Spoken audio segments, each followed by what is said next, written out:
What's up, everybody? It is I, Sigma, and we are back with episode 44 of the BBET GamesCast. I'm joined by Superman Jeff. Hey, what's going on, people?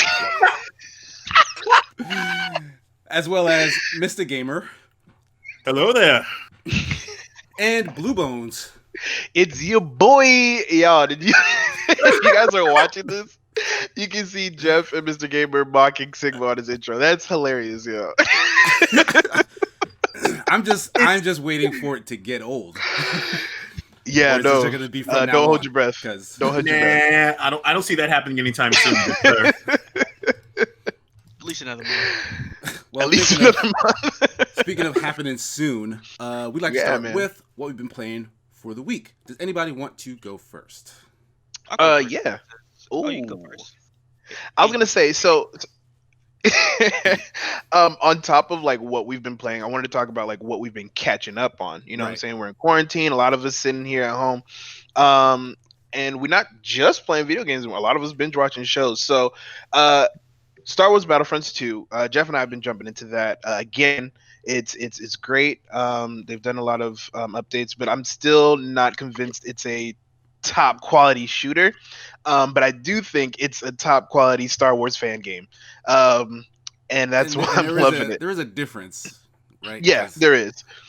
It's like, what are you focusing on? Like the fan service? Like the like being authentic to the crowd that loves the license, or the actual gameplay, which DICE, they're the people who do Battlefield, and it's known as like a top quality multiplayer shooter. So it's weird that they're kind of leaning on one side and then missing the mark on the other half. At the same time, I don't see it as much of a problem. Only because I don't take Star Wars Battlefronts 2 as seriously as I do my other shooters when it comes to the gameplay mechanics. I do love the character models, all the skills, and how they look. It feels like you're in the movies and in the shows that we've been watching. So I appreciate that about it, and I don't mind where it's at right now. So like I said, I'm enjoying it not as a shooter, but as a Star Wars fan game, and yeah, I'm digging it. I'm digging it. Yeah, you know what I'm saying? I don't, and I'm not. On top of that, I've just been kind of doing the usual stuff. Final Fantasy 14 just had a patch where they were doing some adjustments to the Top Gear. I think they added one instance, and they're doing some mechanic changes for the base plane. So if you're just starting Final Fantasy 14 now, it's a whole different game. I'm not gonna say a whole different game, but it's different. It's different. They made a lot of things easier while still maintaining that a healthy grind, if you will. So that's really cool. I've been logging on to that a little bit.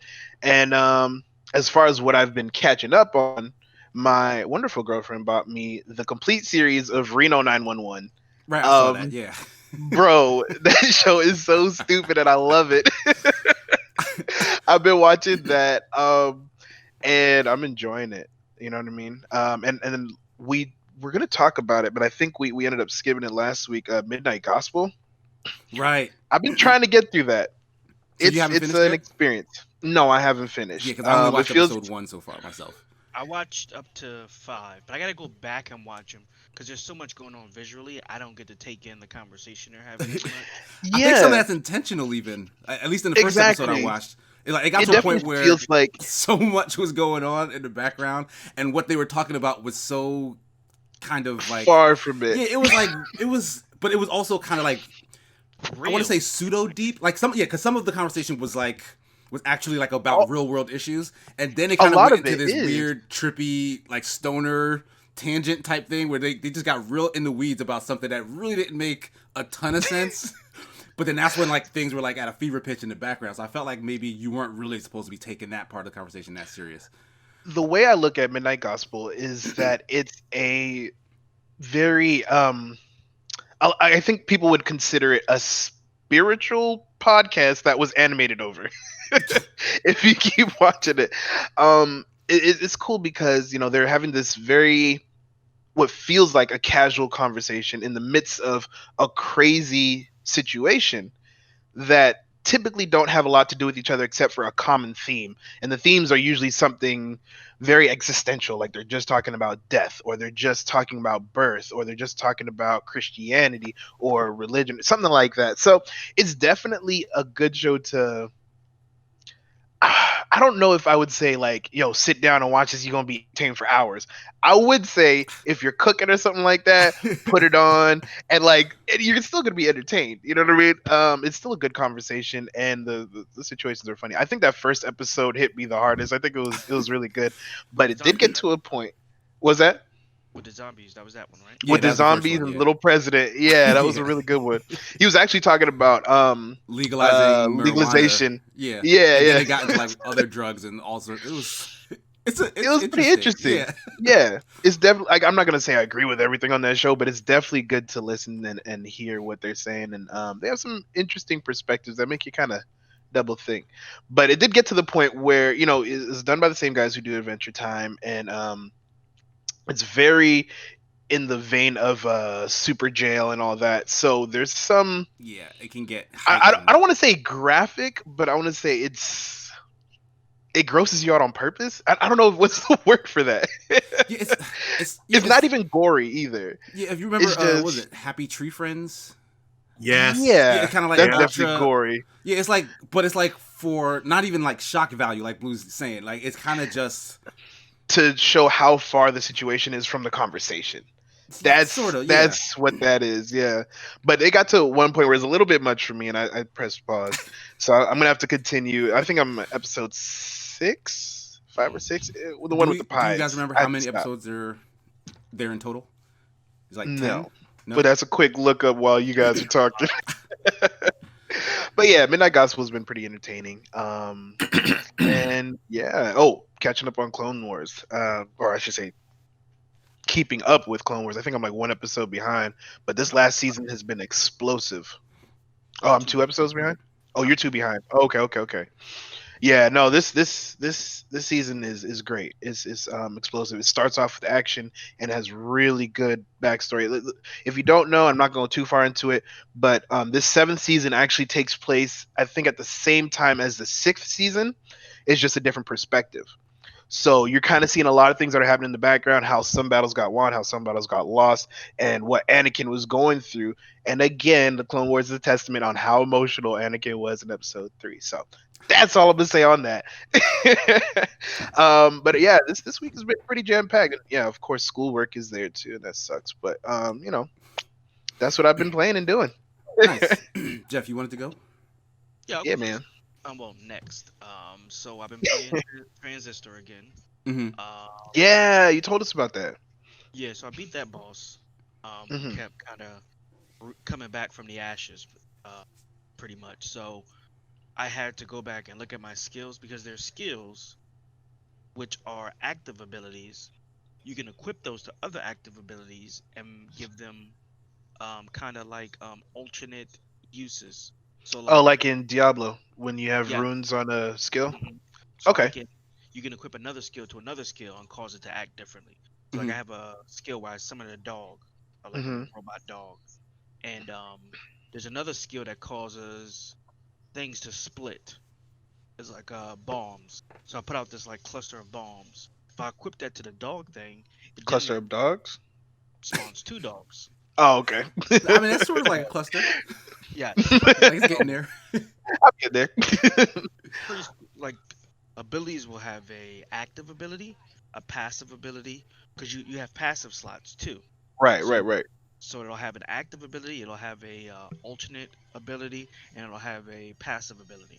So it has its Mhm. own ability if I use it. If I equip it to something else, it changes that based on what its active ability is. And then there's passive ability. So it was pretty cool. So I played around with that. I wound up beating that boss. I actually got pretty far. I think I beat like the next four bosses or something. Okay. Do you feel Oh, like you're getting okay. towards the end of that game finally after all this time? I'm fighting this huge boss right now, which was chasing me with these tentacles that throughout the map that were coming out the sky. You couldn't fight Oh him my because gosh. of the tentacles. So Okay. he seems like a big boss. So and I opened up like a bunch of doors inside of like her secret room. So pretty much she's a musician, The main character or the boss? the main character. Okay. Red. Her name's Red. Mhm. She was gonna get assassinated. She wound up beating the guy. A sword fell on her. The sword is called Transistor. Okay. That's the one Makes that sense. gives her the That checks out. abilities. The person who died, his voice got trapped in a sword, so he's talking to her the entire time, offering her tips and stuff like that. Didn't she kill yeah. him though? It's a weird story. I'll be the first one to betray her. She's fighting back against the organization that was trying to assassinate her. Okay. So Transistor is what I was playing. I got back into Fantasy Star Online. I've been making sure to pop back in. I saw some new clothes dropped, some cool looking stuff. So You've been stepping up your cosmetic game lately. I got to give you props for that. Challenged me a while ago about calling me basic or something. Like that. I mean, up until recently, all your characters look like the default character. Because what's available in the beginning, I don't. Nah, fam. Yeah, fam. Nah, you ain't even try. Yeah, I feel like nowadays you don't spend like the whole hour and a half in the in the character customization. I'm getting the gameplay. Exactly. There you go. But, the economy, I'm doing great with the economy because a lot of stuff. Like you got to go in, you got to see what your stuff's sold for, and then once you see, you can collect your money. It doesn't automatically go to your purse. You got to kind of go in and say, hey, this is what's sold. It'll show you how much it's sold for, who it's sold to, and then like I just made like $8 million, 8 million Meseta.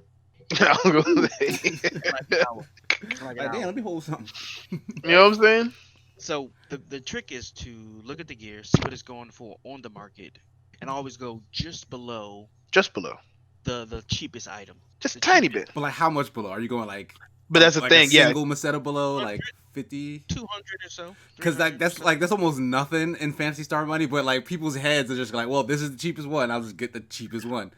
But the thing is, right? It is the cheapest one, and Jeff's getting the money, and not the other person who sold it for 1% higher. And that's really what it comes down to. We playing the same games in Final Fantasy 14, bro. Where you're looking at how many times it's been sold, the last 20 sales, when it happened, how much it went for, and how many they bought, like bundles and stuff like that. You really got to play that board. You know what I'm saying? That market board. I mean, that's what Amazon does.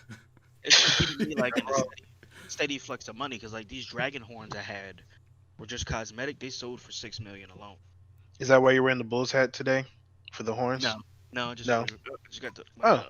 Okay. Shout out Chi-Town. Just and all sorts of animals. Thundercats. Outside of that, is there a show that I've been catching? Actually started catching back up on Atlanta. I didn't. Oh, really? Yeah. That's a funny show. I didn't get to the second season, so I watched the first season over. Now I'm in the second season, and it's pretty good. That Robin season, bro. Rami, if you ever check out Rami, I love that show. It is. It's really good. It is. Okay. And that's it. Oh, Let me just touch on Battlefield a little bit. We've been playing Battlefront, Star Wars Battlefront 2. I enjoy it. It. I think it's an okay shooter. I do like the different abilities each class has. I like the customization for most of the characters. I do love the way the heroes feel. Like when I play as Anakin, I felt powerful. I felt like I was who I was. You know what I mean? Yo, Anakin got a move nowadays. Sorry to cut you real quick. Anakin got a move nowadays where he just sits in the middle of the field and he just starts charging up. And if you see that, man, just run. And then he just does this blast. It's a long cast, but he does this blast and it just pushes everybody within a large radius away. It is the coolest thing. Yeah, pretty much. It's the coolest seeing that, being a trooper or even a droid and just like, oh crap, it's Anakin, we got to go. You know what I'm saying? I think it does a good job at what it does. It does not have very deep combat, but it does have. To me, I feel more I have more fun doing PvP in that third person scenario as I did in a Division. I'll give you that. Doing, PvP in that game, but Star Wars, I do, flanking stuff like that. The way the different characters behave, I do think it does feel like something is missing, and I'm hoping to get that right in Battlefront 3 when that comes out next year. and even add private matches. I think private matches would add so much more of a layer to the game that So there are none? there are no private No? matches. Now there are like co-op matches where it's like you and three other people that go through an AI scenario. You can do local couch co-op. This is just right there. But yeah, there's no actual private lobbies, and I'm noticing that a lot with these multiplayer games, especially the recent ones. There's not a lot of private lobbies anymore, and I wonder exactly what that's about. You definitely, yeah, you see it a lot less than you used to. Let's put it that way. Yeah, I don't know why. I'll look into that.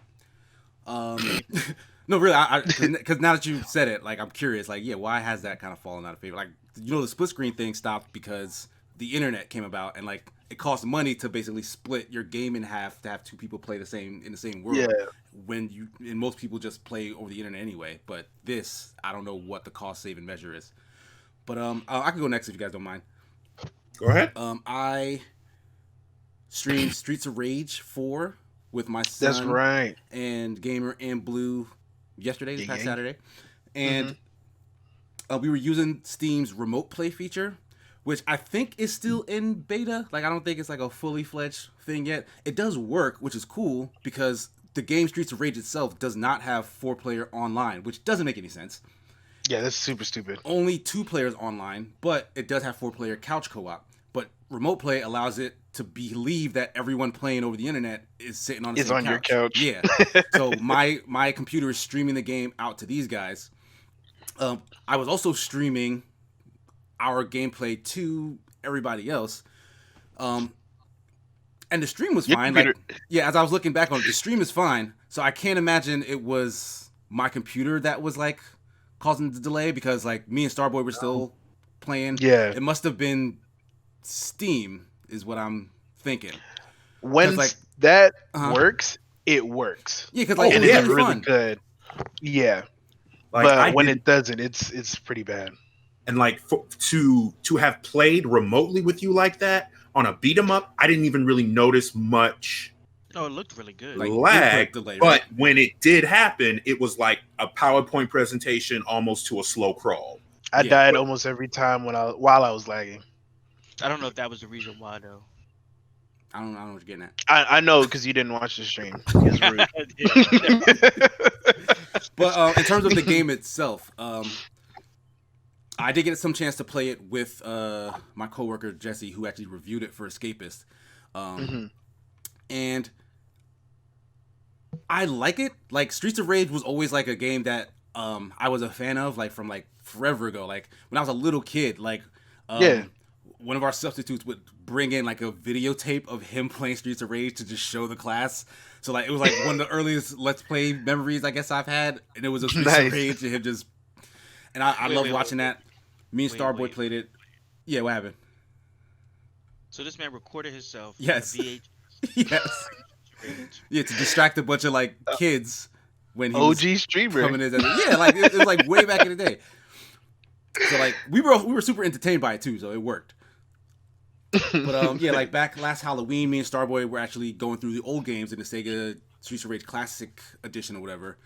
Yep, so it was cool to do that again with him because he was saying like, "Oh, I remember playing this. Oh wait, this is different. Like, yeah, this is what it looks like a new game, like not like the old one."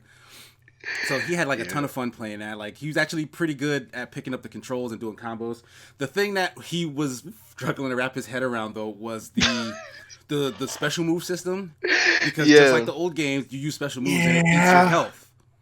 So like he was spamming special moves because they're flashier and they do a lot more damage, but then he'd be killing himself in the process, not understanding you gotta do basic combos to kind of make up the difference. Get that health back. Yeah, that mechanic is new. Like that wasn't a thing before. You would just have to sacrifice health, but they made it like a comeback system for that. And if you use it right, it's actually pretty cool because there are some decent combos you can string together with the supers and the normals and stuff. True. I will say, I don't like that they stuck so closely to the classic feel. Yeah. Bro, all of them characters look heavy as heck. Yeah, like they slow as heck, and it's so hard to move or react to anything fast. Lag aside, I'm not even talking about the lag time. I'm talking about the time that it was working properly. when you see something coming, you better already be moving. Yeah, you gotta like you do that grabs you and throws you. If that you're was funny. at him at an angle, he automatically grabs you. Yeah, the grab thing is kind of dumb too. Like it's not just a walk button. into Yeah, them. you just have to walk next to the guy, and then it's an automatic grab. Like they didn't need to keep that, but you could tell like they kept a lot of these things because that's what the old Streets of Rage was, and this is like a new studio who's kind of picking it up, and they didn't want to disappoint all these fervent fans on the internet. And honestly, it seems like from what I've been hearing on the internet, because a ton of people are playing it right now, they all seem happy. Like I haven't really heard complaints about it's clunky, it's slow, it feels old. Like, no, people are like, oh, this is what I remember. Like, this is Streets of Rage, it's cool. Blah, blah. So I guess they did what they set out to do. I'm just hoping if it sold well, the next one is maybe going to innovate some. Because you saw a little bit of that with Cherry Hunter. She's like the daughter of Adam Hunter, and she can straight up run. She can... It is frustrating watching her playing somebody else. So when you're Lloyd or something like that, and Cherry just run all over the screen, and you're just like, well, I'm gonna get there eventually if this boss don't kill me. Yeah, she can do a full-on sprint, and like a lot of her combos, a lot of her super moves don't take that much health. So like I'm not sure how much damage they do to enemies, but they don't take much of her health. So I guess that's the trade-off. Yeah, her moves are significantly more like stun sort of things. They don't do a whole lot of damage. Like her star move, it just like goes across the screen and like pushes everyone over. But like the character that Blue was playing, that he has like a whole like laser. Yeah, like that really actually does something. So little trade-off, I suppose. I mean, it makes sense. She's like smaller and lighter or whatnot. But yeah, I would love, because I forgot how much of a fan I am of that genre, especially when they do new stuff in it. Like, because I always think about Scott Pilgrim vs. the World, which is still like my favorite side-scrolling beat 'em up. 100%. Like, just right do with that with whatever else. Like, copy that formula. Like make it like RPG. And it's funny because moves and all that. It's funny because Scott Pilgrim is kind of based on all video games. So, yeah, like it's an homage. Yeah, it really is. The best type of game I think I played like that was the old X-Men game for the arcade. Oh, yes. Yeah, I know what you're talking about. Yeah, that's a good one too. What is that called? Sons of the Atom or something? That old arcade I had game? no idea. I just saw it said X-Men on there, and I could play Wolverine, so I was about it. Or Cyclops. Yeah. You had Colossus, you had Dazzler, you had Jubilee, I believe. Mm-hmm. It's a good game. They remade that Shaq Fu into a kind of a beat 'em up side scroller too. Yeah, I heard that was horrible. Yeah. Can we not? Can we not? I heard that was really bad. The first one was bad, and like them making a new one was like kind of a big joke. It was just a joke. Yeah, but then they made it, joke. and then it wasn't funny anymore because the game was bad. So who knows? So other than Streets of Rage, I've been playing Gears Tactics. Yeah, actually got assigned the review for it, even though it's been out like for a couple of days. So I'm still working on that. It's gonna come out later. But recently I've been playing like a ton of like turn-based tactics games. Like there's so many actually coming out, and the main difference, the main difference between those and Gears, like the XCOM like ones where you deal with cover and shooting mechanics and stuff. The main difference between those and Gears is the production value, because it's kind of very, very similar gameplay, but Gears has like that Microsoft first party money. Like it's not... It actually looks good? Yo, it looks amazing. Like there are like what? Actual Gears like cutscenes in it. Like the enemy animations when they're moving and they're shooting. Like it feels just like Gears. Like it sounds like Gears. Like all the weapons are familiar and stuff. And like you have cool, tactics like abilities based on like the kind of classes you have. And they do have classes. Like there are snipers, there are scouts, there are supports, and the support guys are the ones who have the chainsaw lancer. So like they're actually very strong, even though they can heal most of the rest of the squad. And like I've been having a lot of fun just beefing them up because again, like XCOM, you would kind of have a character class, and then as that character gets levels, they would just move on to like the next abilities in that class. Like there's not too much customization in terms of like their skills. You would just, they're stronger now, so now they have more of the abilities that this class has. Okay. Whereas in Gears, they have a big skill tree, and you can kind of spec in like 4 different corners, or you can kind of mix and match, 2 from each, 2 or like a little bit of all 4, and like they are really cool abilities that really make your crew feel powerful. But even though your crew is so powerful, they throw waves and waves of locusts at you, which kind of evens up. So like every single fight feels like, oh, we're just getting by the skin of our teeth. Oh, if I didn't get that shot that gave me that 10% chance of getting another action point, everybody would have died just now. So like it feels just like playing like Gears, where they're throwing all these guys at you and everybody's going down, and like it's a lot of fun. Like it's like a perfect translation of one genre into another. Wow. Like it's rare that you see something like that. My question is, 1, when are we going to see this on stream? And 2, is it multiplayer? No, I don't think there's any multiplayer aspects in it. That hurts. Yep, single player only. Because honestly, didn't the first XCOM have a multiplayer mode? Like, well, not the first XCOM, but like the one that was on console, like the one that was on 360, I think. XCOM. I think so. Because it was some kind of where you like built a team and then you could just fight each other with the tactics, right? Yeah, I would love that to come back. Yeah, and like you said, this is turn-based tactics. Yes. Either way, you got games like Wargroove. You got games like even StarCraft. You know what I'm saying? Now, StarCraft isn't turn-based. Yeah, that's real-time strategy for sure. But games like that, I think, are very fun to play with a group. Where you can, you playing a different version of chess. Yeah, it's really like mega chess. Like that's what I've always likened it to. Mega chess. Yeah, I can see that. Yeah, that's a shame that there's no multiplayer on that. You're lucky it doesn't. I'm just saying. Say again. Okay, that sounds like a threat. You lucky. That sounds like he won Wargroove once. You know what I mean? I did. You Win. did. I don't remember you getting a win. When I killed Blue's hero. No. You got fried by that dragon, bro, like twice. Oh. Okay. And I'm pretty sure there's a screenshot that exists too of that moment. The next time he took a wagon and dropped his hero off right in front of me for some unknown reason, and I wrecked him. I think we need to do some more Wargroove. That's how I feel right now. Yeah, actually, that doesn't sound too bad. I want to play something more horror game. You want to play Resident Evil? Yeah, let's play Resident Evil, Jeff. No, I want to play a strategy game or something like that. I mean, I wish Halo Wars 2 was what it was was a lot better than it was, because I would love to play 4 players in that. It just I can't deal with the real time. I don't know what it is about real time strategy. Like I get that it's very similar to the turn based, but just something about everything happening at once makes me feel completely out of control of what's actually happening.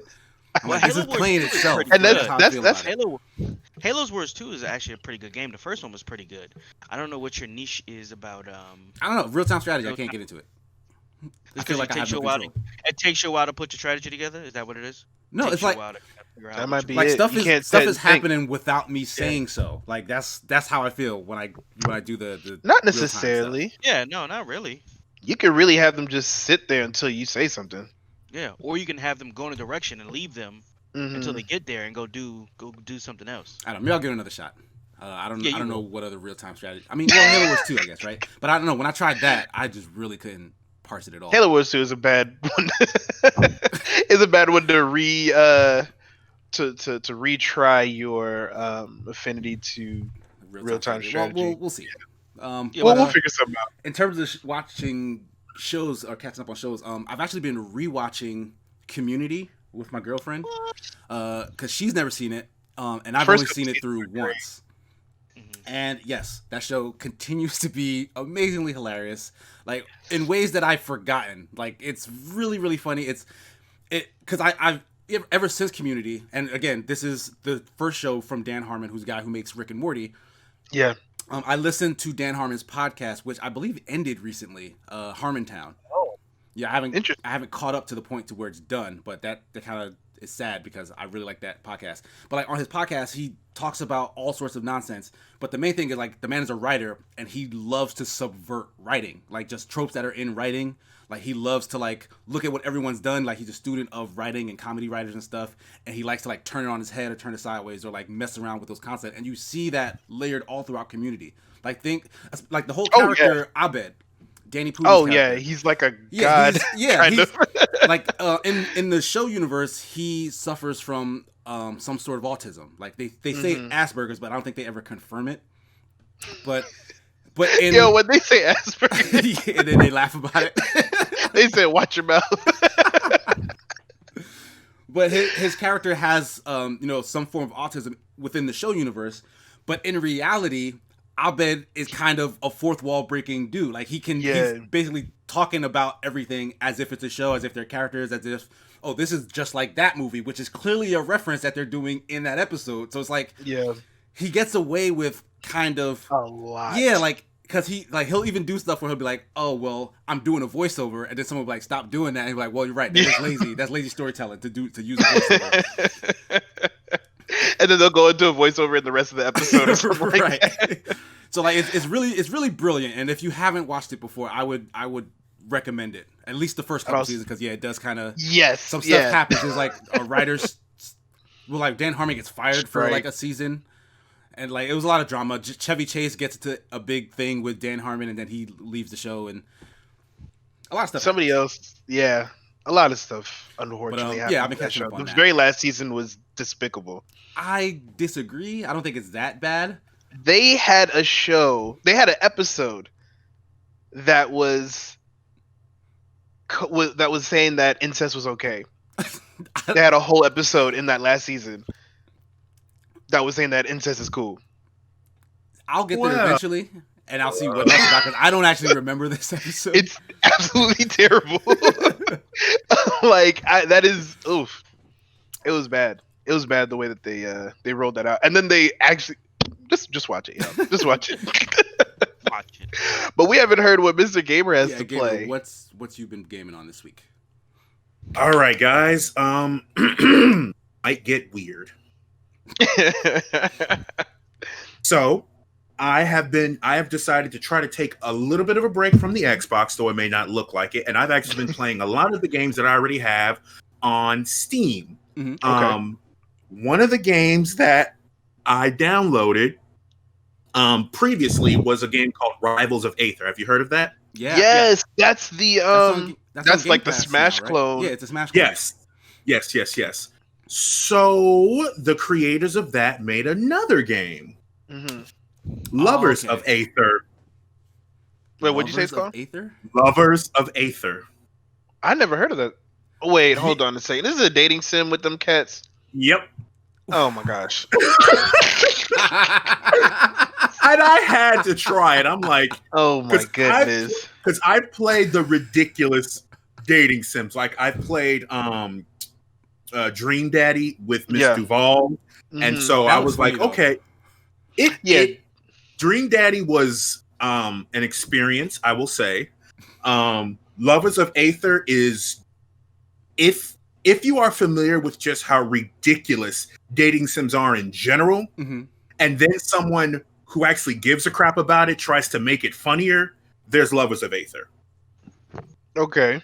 I enjoyed it. That was actually, it was hilarious, and I absolutely loved it. Another game that I just sped through was the entire Shantae series. I am huge fan of Shantae. Did you play the whole series this week? Yes. Wow. How many games are there in that series? Yeah. So let's see. Shantae, Half Genie Hero, Shantae and the Pirate's Curse. So I think altogether there's 3 official ones. Like you still have some. I think you have games that were on GBA and not ported over properly. But to my knowledge, the Collectors has 3, and it does go between. I don't know how many people know of Shantae lore. I'm not gonna go too deep into it, but Shantae, she's half a genie, bro. Okay. Come on now. Yeah. Come on, man. Come on. It was literally in the title. It's in the title. She's an half genie hero. Yes. So she's a half genie hero. Half genie hero of this town. Saving a half genie hero. It's her trying to stop Risky Boots from taking over the town, and it's just completely ridiculous. So playing that. Also, what else? I tried to get back into ukulele. because I had supported it on the Kickstarter, and then I had gotten it, and then I broke a keyboard, and I'm no longer playing it. Is that in relation to Yooka-Laylee? You broke this keyboard, or yes? So the game was that frustrating? The game, yes, it was. I did not like, under any circumstances, Yooka-Laylee, and I wish I could get my time, money, and breath back from playing that video game. Wow, that's heavy. It was. I did not enjoy it at all. So you're a big Banjo-Kazooie fan then, which is why I'm assuming you would have supported. Yes, of course. Okay. Like I played Banjo-Kazooie and Tooie on the Rare Replay on the Xbox, and I was like, okay, buttons aren't exactly the same, but I'm not using the same controller. This is still basically the exact same game, just high resolution textures. Perfect. And then I play Yooka-Laylee, and I'm like, okay, so you guys must have been really lazy, because basically once you get the ability to fly in that game, all the challenge is gone. Because you could just, for real? Yes, because every puzzle is get to this point on the map that initiates this next thing. But you just fly over there. You could just fly over the invisible wall, and it's just like, oh, I'm here. Or I really shouldn't be able to do this, but I can sequence break by jumping properly on top of these mountains, and now I'm all the way over here. I mean, that did seem to be the main issue with that game, right? Was that like they kind of were under the pressure of delivering it, since it, garnered all that support on Kickstarter, but they probably would have needed either more money or more time than they had. I think they needed significantly more time. That is, I truly believe that was what they needed. And I even, to an extent, I appreciated the gaming jokes where it's just like, oh, we just have to collect these thingies, and these thingies will unlock this other thing, because that's just what we do in these video games, right? Ha ha ha ha. Stop it. Like, you're embarrassing yourself. Just stop it. There's a little bit of that in the sequel. Oh, in the Impossible Layer? Yeah. Honestly, because that's a better game. Like they scale it down some. Now, I've seen your stream, and it looks really nice. I just have to get the nasty taste of the first game out of my head, and then I can go into this one with a little bit more happiness. So let's see. I've been playing that. Also, so we all know that Final Fantasy VII Remake came out, but that wasn't my first Final Fantasy. So I loaded up the last save that was on my PlayStation of Final Fantasy IX, and that's my favorite. Oh my goodness! Now, I don't know what everyone's first Final Fantasy was, except Jeff. He just let me know which his favorite was. But the music in 9 just hits me so hard. Like, yes, okay, so it's an old enough game, so I don't think this is considered spoilers. So there's a part in the video game where the main character, Zidane, or whatever it is that you decided to name him, he's having a crisis where he realizes that what he's doing, it's not real, it's meaningless. He is just a simple tool. But before that, he had been fighting along all of his partners, like basically saying, you are not just this, you can do so much more. Like to the princess, it's like, you're not just a princess. Or to the guard of the princess, like, you don't have to do everything your queen tells you if it's wrong. And then he is told that, oh yeah, everything that you're doing, you're nothing but a tool. I can make more of you if I want. Like the big bad is saying that. And he just like breaks down, where he's just like, he's not really fighting. And you run into these encounters, and the music in the background is just slow with a startup. And you have your friends who see you basically trying to say, yo, snap out of it. What's wrong with you? This thing is beating your butt. Why aren't you fighting? And your character cannot fight. Your character does not initiate. Like, for example, there's like every single RPG, you have battles that you're supposed to lose, but you don't know you're supposed to lose them. This is one of those fights where your character is in encountering what was previously a boss monster, but you can kill it now, but your character isn't. And you have to actually die so that another character can revive you, and then things start. But you don't know that. You're just stuck there like what? Why aren't you doing anything? Why? And then it all gets explained. So it's pretty cool. Yeah, that's interesting. That's what I've been playing. Now, as far as watching, okay, so I think I'm just about done with Arrested Development. Oh, I meant to ask where you at in that, bro. And I am 100% going to watch Archer after I'm done with Arrested Development. I am 100%. Because the mom is on both those shows, right? Did anybody else go over Mallory? True. Yeah, lots of Carol, who is Kitty in the show. Kitty in Arrested Development is Carol in Archer. Okay. Or Cheryl, depending on where you at. Archer is so stupid. Oh my gosh, I love that. And then there's lots of guest stars that are also making appearances in Archer. So even David Cross, who plays Tobias, makes a couple appearances in Archer.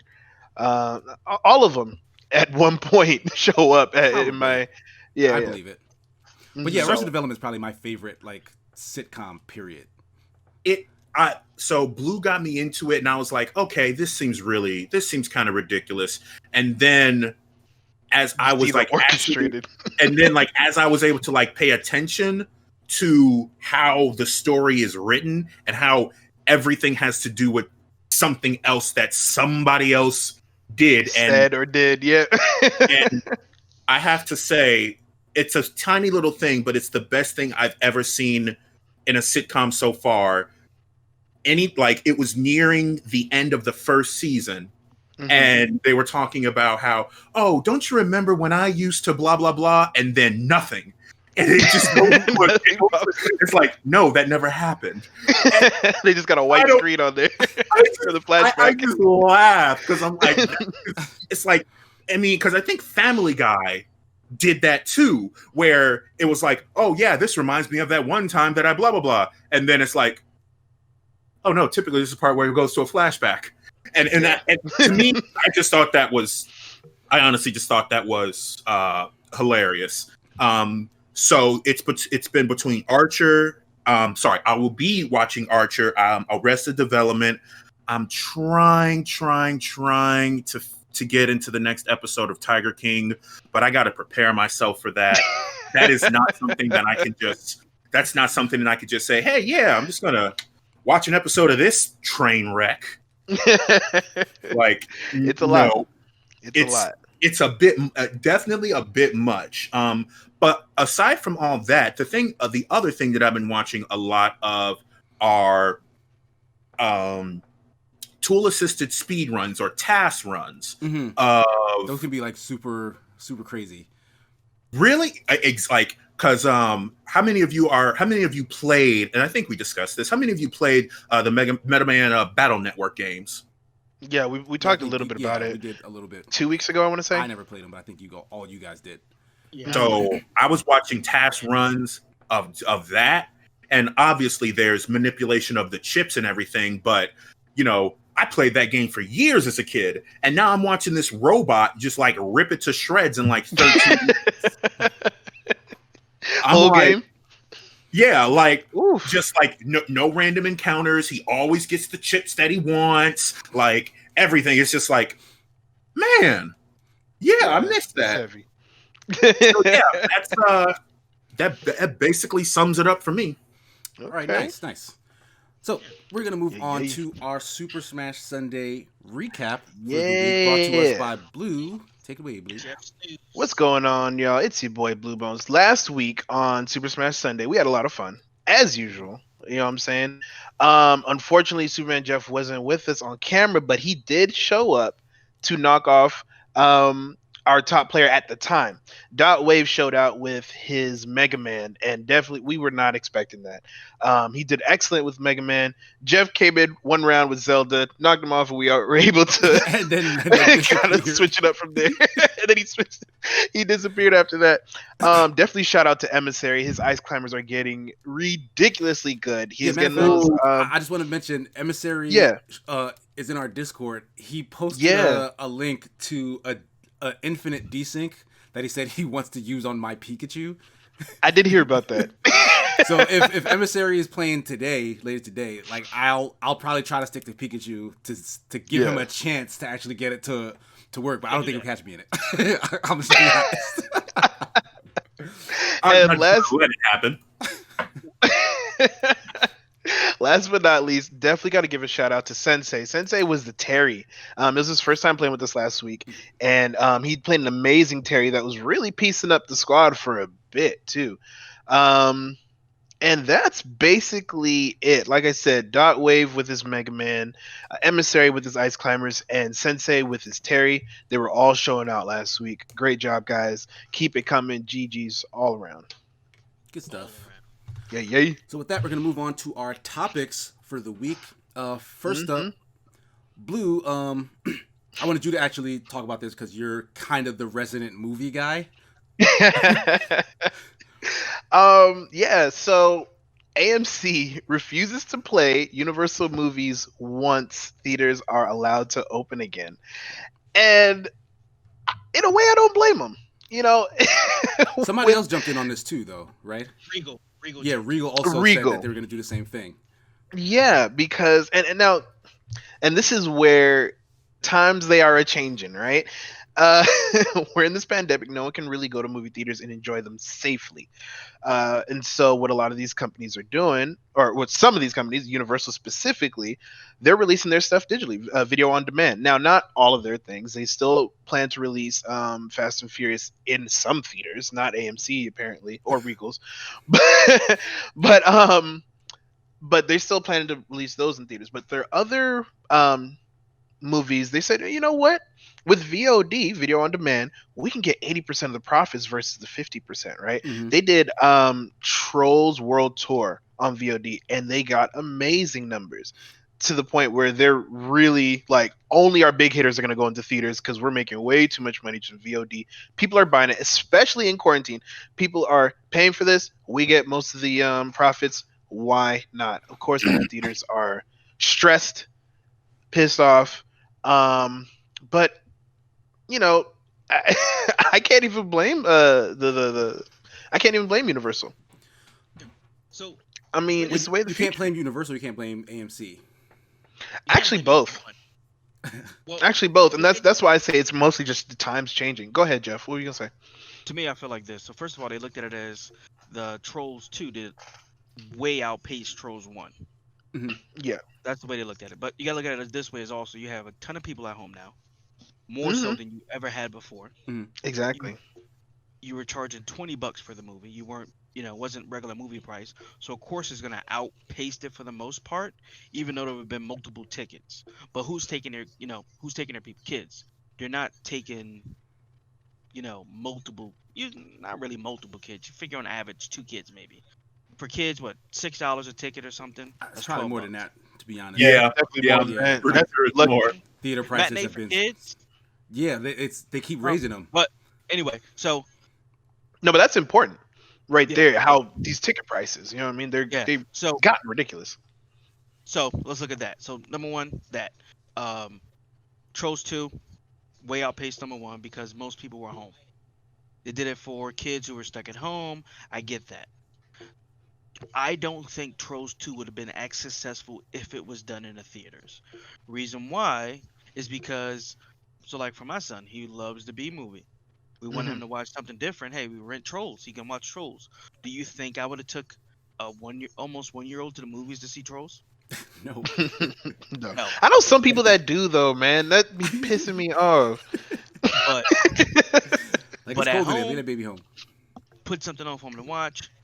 Boom. I think AMC and Regal are taking it a little bit too far because they aren't the only hurt. Yeah, they aren't the only. Universal isn't the only one who released movies straight pretty much to rent because of everything that's going on. So I don't But think what they're doing is they're taking the titles that they originally were going to put in theaters, and they say, "Nah, we're not going to do that no more. You guys don't get that check. We're going to take 30% more and just do it ourselves." Well, I mean, So it they was salty. you gotta. They can be salty, but you gotta look at it like this too. They're gonna give up on like Fast and the Furious and stuff. well, they're trying to Oh, take a stand because they felt Yeah. slighted. yeah. And Yeah. and like Blue's saying, like I can see it from AMC's side because they're kind of saying, like in the statement they wrote, they're saying it's because they made a unilateral decision. They didn't talk to us about how anything could happen that would benefit both parties. They just kind of went like, all right, well, we can't release it in the movie theater, so we're just gonna take it and do it this way, and that cuts AMC out of it entirely, which makes them completely useless, and they're super struggling. So it's like Universal has kind of a backdoor to kind of stay afloat after this pandemic stuff is done. Oh, yeah. But But these theaters don't. yeah, like Not as much.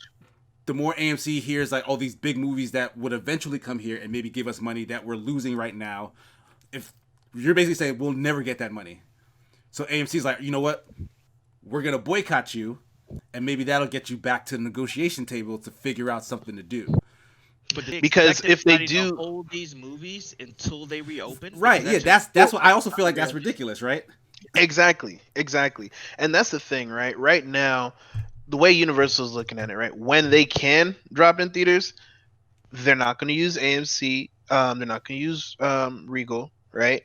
They're going to use whatever else they can get. But whatever And else is so- there? Because honestly, it's funny that it's AMC and Regal who did this. Because the 4 or 5 movie theaters that are the closest to me are all AMC and Regal. IMAX? No, but that's just no, IMAX is IMAX a is like a platform. format in the Yeah. theater. Well, Now, see, there we go. Like, I don't know then. they can potentially hurt themselves though. Let's say they do push them and they have no other alternative but to go to a streaming revenue. And let's say they could make way more money than they would have in the theater. You know how many more people are going to flock to that? Say, well, we don't need AMC. We don't need. That's what they're People afraid of. That's what they're People are- afraid of right now. But they're pushing that envelope. They Trolls kind of was are. one Yeah. thing.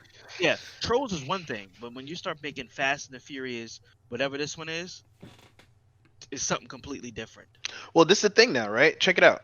Just like Sigma said, only thing around him is AMC and Regal. Once Fast and Furious drops, he's not gonna be able to see it anywhere locally. Yeah, If everything keeps going this direction, right? They're gonna Yeah. push it So to a streaming service or some type of Right. So like, yeah, that I get what you're saying. It's like they're doing a bluff as if they hold the cards in this in this situation, and they really don't. Because Universal is saying, okay, we only want to do this with some of these movies, and then AMC's gambit is saying, all right, well, why don't you try it with all your movies to see how that works? And if they do that, and it turns out it's also just as successful, then it's like AMC, we don't need you. We don't need you, Yeah. Regal. Yeah, thanks. Bye. okay, so what other moves did AMC and Regal have? And, That's a and I'm great not saying question. that they don't have any other moves. I'm just saying I'm asking y'all, what other moves could they have done? Could So they just what- sat quiet and let their money just walk away? So once the theaters reopened, they could have then replayed. They could have re-released Trolls in theaters for a limited time or whatever it is. I mean, it Not definitely everybody- they wouldn't have gotten the same kind of. No, but they wouldn't have made a lot of money off of it to begin with. I don't think if Trolls 2 They were would to have made more. more, but they would have made something instead of nothing. So like you're Okay. biting your hand to spite your face. So it's like Well, this is the thing. What if this quarantine lasts until next year this time? Are they still going to release it? they wouldn't have theaters? made any money, period. Anyway, Yeah. even when theaters do reopen, Yeah. it's going to be social distancing. They're not going to be Oh, selling yeah. as tickets as they would like because they can't have jam-packed theaters. So they're going to be limits on tickets, right? So they're already cutting their own pockets because of that. In order to cut, now you're cutting some of the biggest movies this year. You're also now taking more money out your own pocket. I don't think there was a big move for them to make, but let's say, like you said, if this lasts till next year, how are they going to make money now with them being closed? Do they expect everybody to hold their movies until next year and then open and then put them in? Well, And I think they wanted that's to have a kind of- conversation. Yeah. Right? Like this. And Is kind I of the think only that's thing really what they're just really mad that there was no discussion. It was like they weren't included in the talk. Like they saw a new they got story, fired like, on the day off. Like they just saw a news story that Trolls made all this money on VOD and went like, wait, what? Our Trolls? The Trolls that we were supposed to have? AMC and Regal Theaters are Craig from Friday. They got fired on the day off.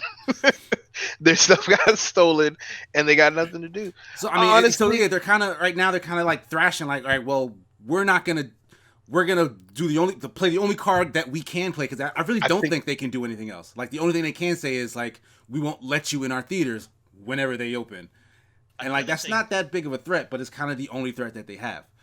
Another thing too, movies that don't go to theater aren't eligible for awards.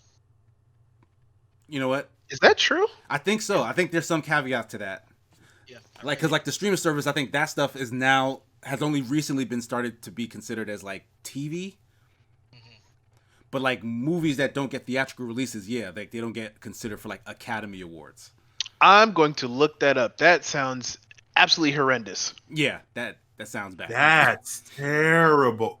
Yeah. So, wow. So a movie can do amazing at a box office, but since Trolls War 2 never had a box office, like it never had any of that. It's probably just tradition, you know, like that's just the rule, because that was the only way to watch a movie back then. Tradition. All that's really gonna happen is more and more of the world is going to change after this pandemic. And like I've been seeing a bunch of different YouTube videos that kind of document how pandemics and plagues literally just change the world every time they've happened. Yep. Like things will not be the same after this is done. So get ready for that, I guess. Like, yeah, I really don't see things to just be movie different. Theaters going very far. Now, I do see, and I don't know why I haven't seen this a lot more recently, but I feel like drive-in theaters should make a comeback. Like, this is the time. Yeah, you know what I'm saying? What? Yep.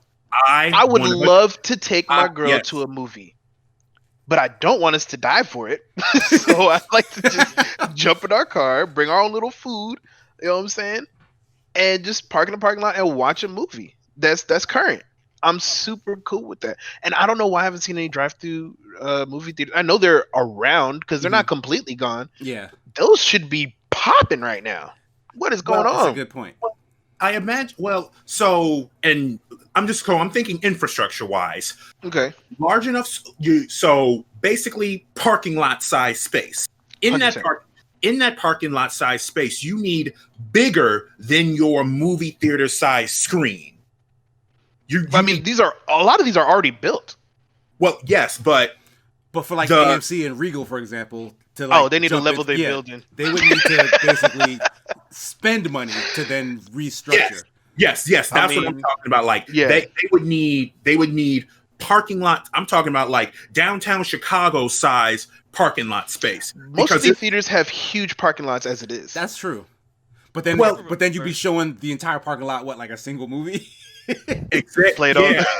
As soon as the sun goes down, just start playing until the sun comes back up. So you have that.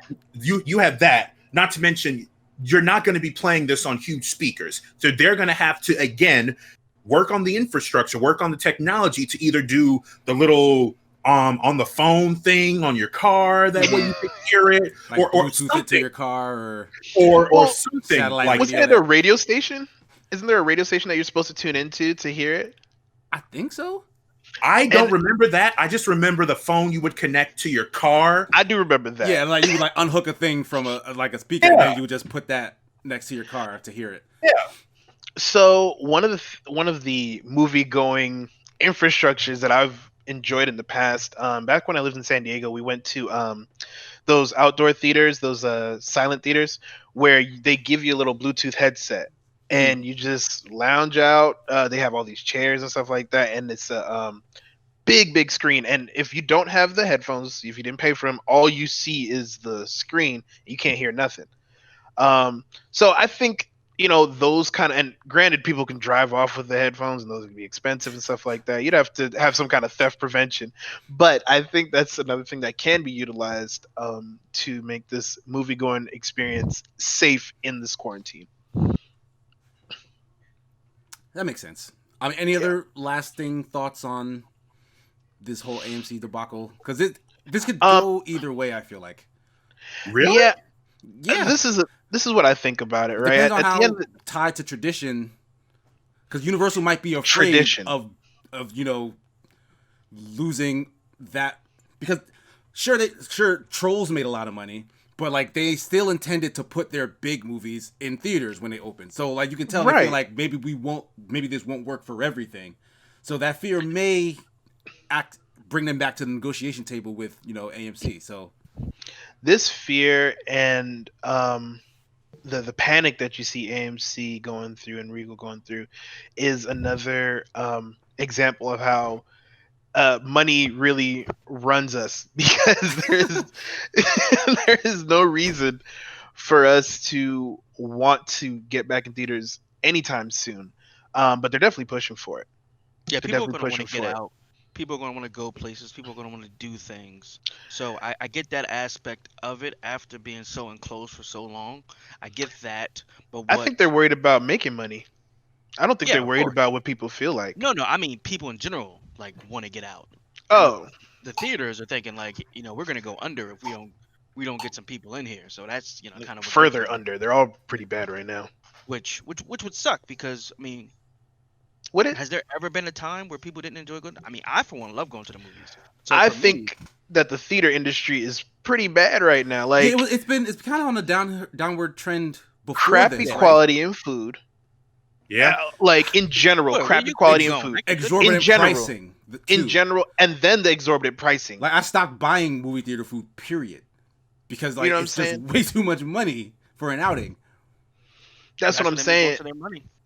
But I don't know. I'm speaking for myself. As a kid, I Mhm. loved going to the movies. As an adult, I love going to the Yeah. movies. I want to be able to take my son to the movies to enjoy certain things. So I'm sure there's other people who feel that same way. Well, and I think that, regardless of how much it is at this time or how much it will be then, it's an outing. It's an event. It's something It's that tradition, and that's what Yeah. you hold on to, and that's what a lot of folks are holding on to, and that might make some sales. And I'm not saying it's a illegitimate reason, but I don't know if it. I mean, the fact of tradition is that it's a long-lasting thing, right? Mhm. So, is it gonna hold up after this quarantine? I still think it's a 50-50 chance, to be I feel honest. like But the movie tradition business, the movie is business and tradition kind of go hand in hand. yeah. Well, how does that like- make you feel if you're in theater and you're in film? I like making films. I don't like the But theater where is it- business. Where is it gonna go once you make it? Once I make it, hopefully, it's just like AMC's doing, getting that 80% profit off of the streaming platform. Right, yeah, That's what I like. Because it works better for the filmmaker and the film It- production stuff. 100%. Like the theater And- people who just display it, like that does seem like a lot of money for Great. them to get in the deal. 50%. And they get 50%, bro, just to play it and give me crappy food and charge me a stupid amount of money. I don't feel bad for either party because all of them make tons of money. So no matter what, it's It's not like they didn't put in work for it, though. I'm just saying, I don't feel bad for either one. well, That everybody's making tons of money, so it's not like they're hurting for money to the point where they're getting underpaid or whatever it is. Theaters have to survive as well. I mean, it's been that way, hasn't it? I mean, I don't think they have to survive. Just like most blacksmith shops are done. You know what I'm saying? You not see those because they don't have to That's not- survive. That's not the complete same thing. No, but what I'm saying is we That makes outgrew it as a sense. society. I feel like That's we can completely outgrow. different. No, than I don't going think it's to the movies. than I don't think making it's completely swords different. and I think stuff that in the it- basement because I people think use that it's an guns, industry fight wars. that is not necessary anymore, and it might show that way by phasing out. That's like saying we don't need cameramen because a robot can point the camera. You just got to Not the way a cameraman can. Yeah, same thing with movies. No, I just said not the way a cameraman can. Like Yeah. a cameraman, a robot cannot get the same angles and shots and the same skill. I'm sure you level. can program it. hold on. That takes way more time than just doing it. That is Okay. not cost Understand. effective or efficient. It might be cost effective. You never know. It's not. I'm telling you, it's not. Have you done the math? Have you built a robot that was doing this and had to Hold on, program it? Just hear, starting to build the robot is bad. But what I want to hear gamers' take on this specifically. I'm I glad might have because something interesting to hear to say. okay, so first of all, no matter what, a robot will not be able to outperform a human. Do you know why? Because it is a 'Cause- human that created the robot. A robot is only as good. I would beg to differ to all the people who lost their jobs to computer-run companies, or a robot took their job. Hold on. A computer can only do what it's programmed to do. No more, no less. We have artificial intelligence, but, and this may sound sci-fi-ish, there is not a computer better than the human brain. There just isn't. Oh, no. That's two different things. We're talking about... No, it's not two different things. And then we're talking about... No, because you said something that requires a rebuttal. But I wasn't finished. That's not what the conversation was towards, saying a robot is better than the human brain. If I have one person who's doing a specific job... He's talking about a task, not necessarily... Exactly. Yeah, being a cameraman is more than just a task. It's a skill. It's a talent. There's art that goes into being a cameraman. The person who's running that robot can tell robot where to shoot and what to do. You don't need the actual person. Okay, wait. How is that? Okay, but then that's a person. Then. Yeah, and that's a person. That's literally the camera operator. Then but I don't need somebody to hold the camera. I can have somebody like a director, second director, sitting around there. Hey, I need this shot. This is what I want to see. They got I stuff don't to need do. a cameraman to hold it and point it out. I'm just saying. Yes, it's you the same do. thing. Well, you're saying you're like limiting the amount of people needed to do exactly. the same. Okay. So it's the same thing with the movie theater. You don't get the same experience from going to the movies that you would get from streaming it. Oh, no one's saying that. But no one's saying that at all. That's what I was saying. Okay, so how was that in response to what I was saying? That's basically what you said. No, because Blue, you're saying theaters are likely to die out, because we don't really need them anymore. And just saying that the experience, he said the experience qualifies a need, because it is different than the VOD, right? Because he made the blacksmithing comment that we didn't need blacksmithing anymore because it was obsolete. Okay. So now we still have blacksmith shops for specific things, for sure. Yeah, but not as much as they were before. Exactly. Okay. But movie theaters aren't the same. That's not the same give and take ratio. At least not yet. I will throw that caveat in there. So I do want to say, and then I guess this is someone who I'm not so deep or tied into movies as you three are, or maybe just Blue and Jeff. But I'm looking at this. I'm looking at this as far as convenience, and that's something that Sigma hit on. Theaters aren't convenient. They're not. It's a money hole with really expensive food, and the goal of a movie theater is to show off a movie. Can we agree on that? To have that outing experience with your family. And that's what Jeff is saying is more valuable than just watching the movie. Okay. And I am saying that the movie theater experience of, I'm bringing my kids to this thing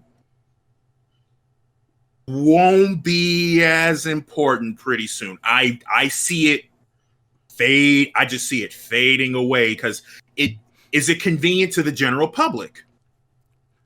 Is it convenient for me to continue the tradition of doing this thing that I used to do, or should I go on and try to change the way we did it? I mean, GameStop has been trying to change the way they've been doing things, and that has been... You're forgetting one thing. People have been stuck indoors for forever.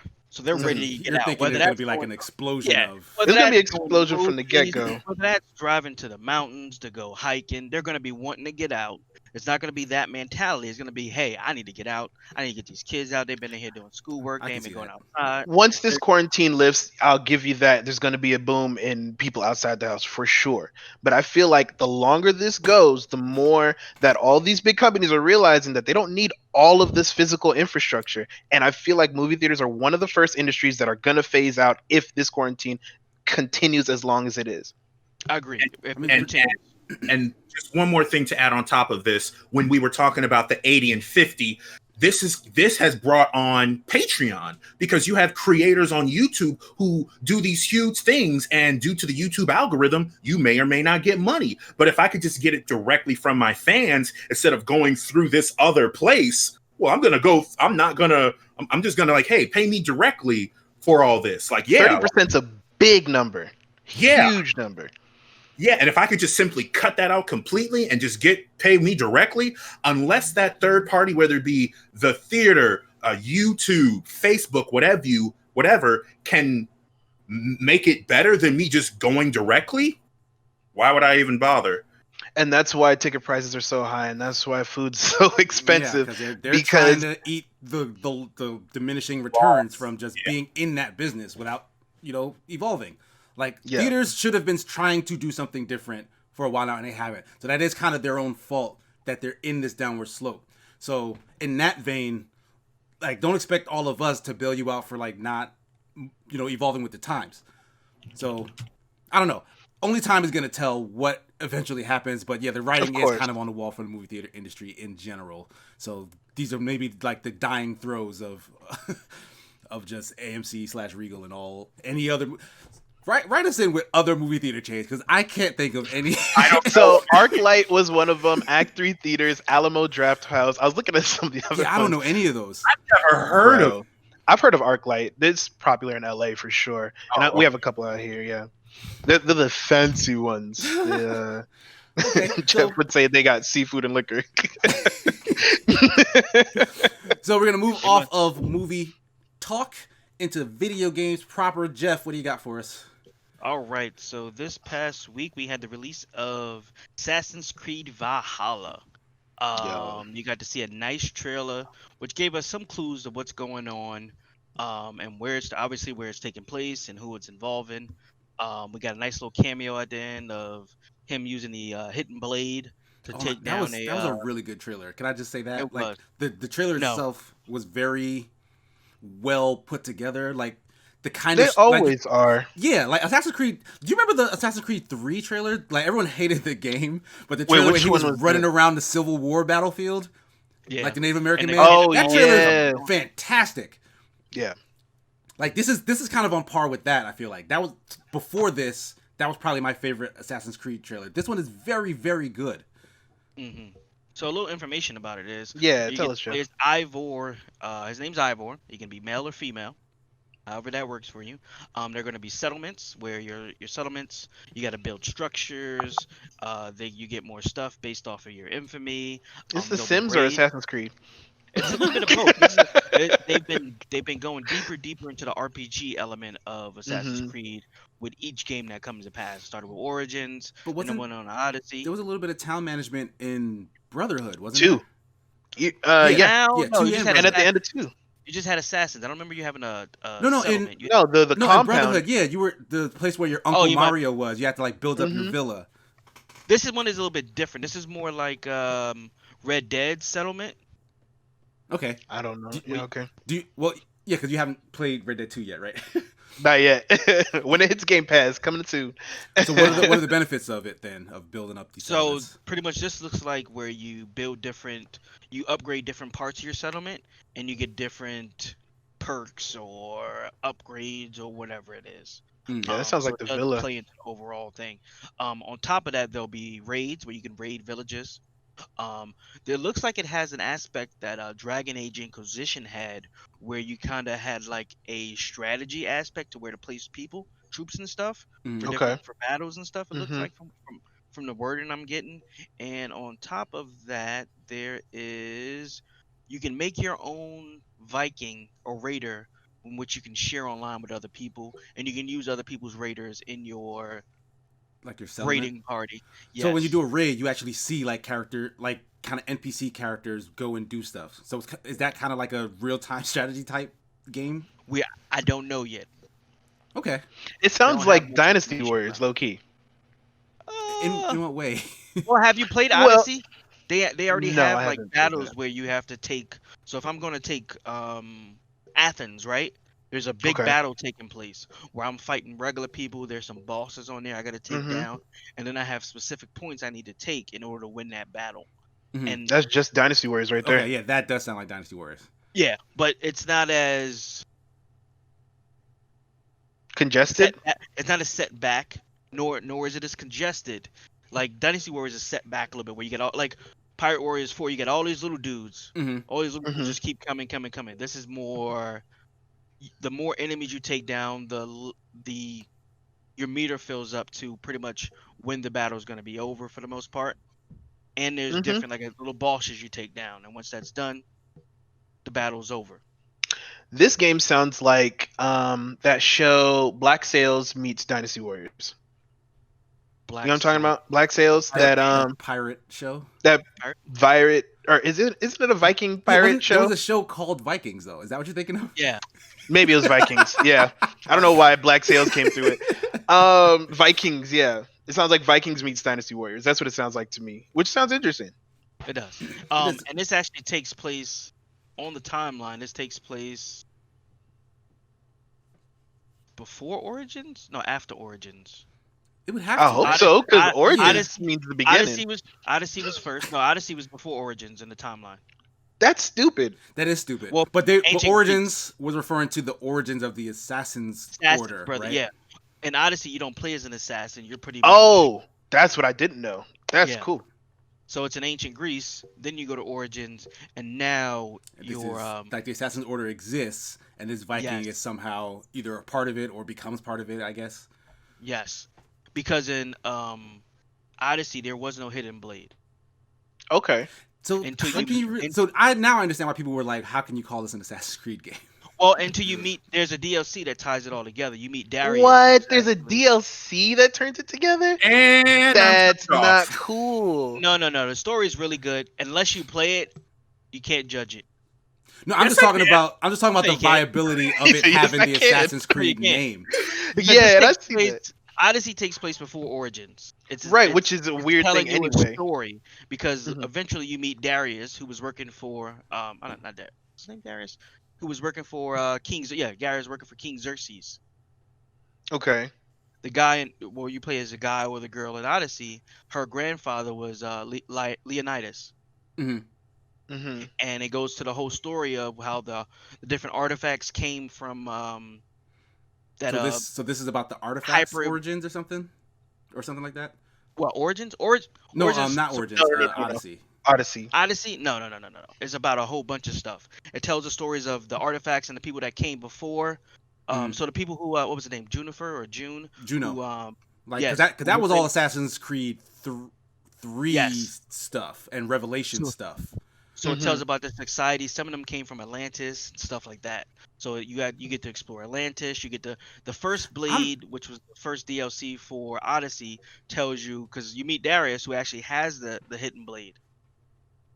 And it without spoiling, it goes through a whole bunch of stuff, and it kind of bridges the gap between Odyssey and Origins, and I think a beautiful way. I'm surprised they're still playing around with like the real world storyline in Assassin's Creed as much as they are. I don't think anybody cares about that. Yeah, because that's kind of the vibe I get now. Like the stuff about the ones who came before and like the app and the artifacts of Eden and all that stuff is very much so in the background, like kind of shoved in a corner. Like they can't get away from it because they started with it. But then it's really like, oh, we want to tell a Greece story. We want to tell a Viking story. We want to tell an Egypt story. And like that's the way they tie together is. The way they tie together is just girl. I can't remember her name.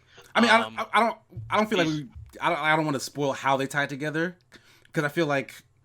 Well, these games have been out for like over a year now, so it's not really, I mean, I get that, but like that's not.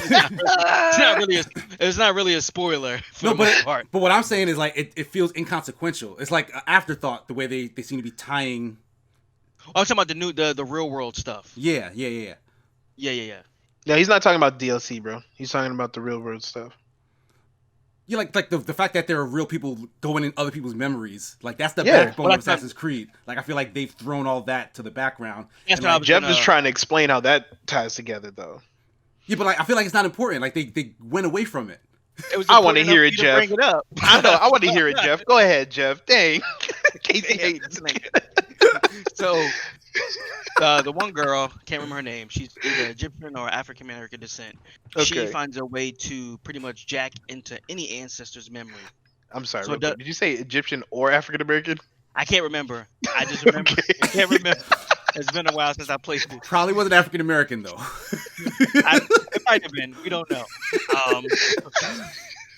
So she has the ability. She made a machine that allows her to jack into any ancestor's memory. Before it was only that you could go into your own ancestry, right? Yes. So this one allows her to. That's why Abstergo is after her because she has that technology, and they want that. She meets Desmond's dad, who who actually survived because Desmond was dead, who recruits her, and it's a whole spiel about that. So they made it a little bit more interesting, but the biggest draw is the RPG aspects to the game that they added that make you more, makes it more immersive. Okay. All right. So yeah, they need to just do a Assassin's Creed 2030 or something like that, and just have it all in the future. That. Yeah, people wanted that, but it never materialized. They especially after they killed Desmond. There was a fan-made video on YouTube that had like futuristic weapons on an Oh assassin. Yeah, it was actually pretty well put together. The only problem with all of that is that it's gonna be too many guns at this point. Like before, all these stories before guns are super cool. You know what I mean? Before machine guns and stuff like that. That Watch Dogs could have somehow been tied into it as like futuristic assassins. Yep, that was my first thought when I was thinking like, okay, where could go in the future? Watch Dogs, that's the move. I definitely feel that.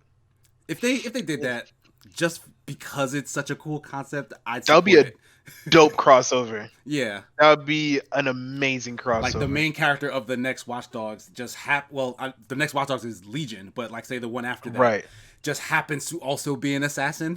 So it's like he's a hacker, but then he has an eagle that flies around his head. Well, it would be a drone that he'd call an eagle, right? And I don't know, like what would the hidden blade be? In his backpack, like a fidget spinner.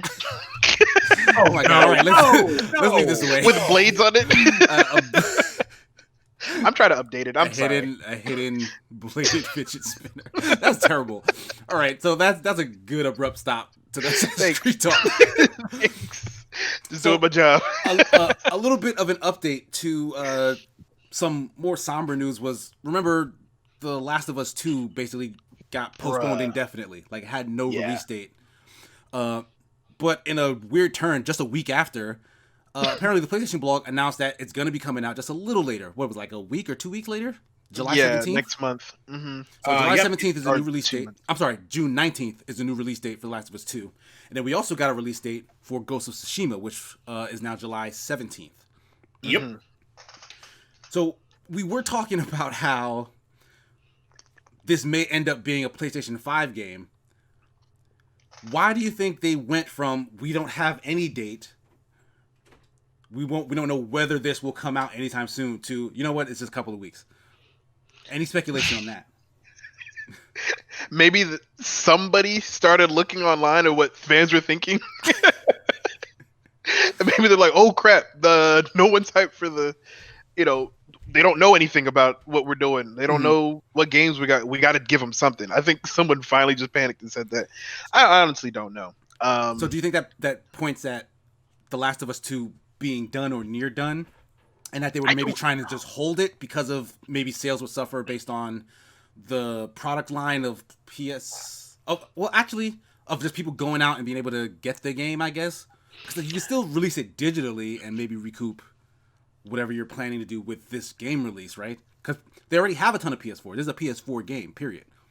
Yeah. Do you think maybe they were trying to get away with holding it till the PS5 and then backtracked?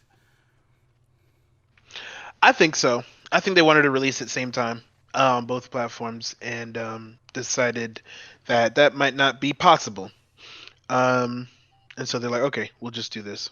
So conspiracy. I don't know about conspiracy. I think I don't know, man. It just feels like Sony's scrambling.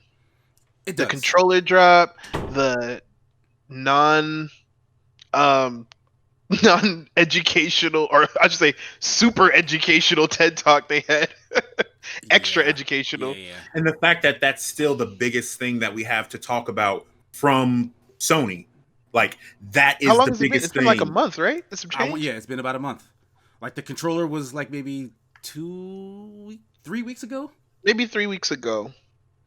And then... Yeah, so maybe it's been more than a month since that TED Talk. Maybe. Oh my goodness.